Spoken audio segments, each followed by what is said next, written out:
चालाक चिड़िया। एक चिड़िया थी, उसका नाम चौंची था। एक दिन था, चौंची चिड़िया गांव के पास बैठी थी और दाना चुग चुग के खा रही थी। अचानक गाय ने गोबर कर दिया और चिड़िया उस गोबर में दब गई और वो उड़ ना सकी। और दूसरी तरफ से एक कुत्ता आया। चिड़िया ने उस कुत्ते से कहा, भाई कुत्ते, मुझे निकाल। कुत्ते ने कहा, अगर मैं तुझे निकालूंगा तो खा लूंगा। चिड़िया ने कहा, ठीक है, तुम खा लेना।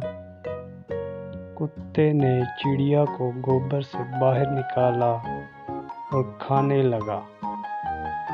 चिड़िया ने कहा, मुझे धो तो लो।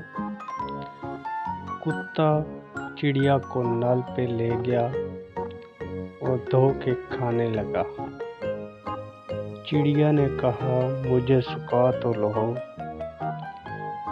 चिड़िया को कुत्ते ने धूप में रख दिया और चिड़िया के पर सो गए।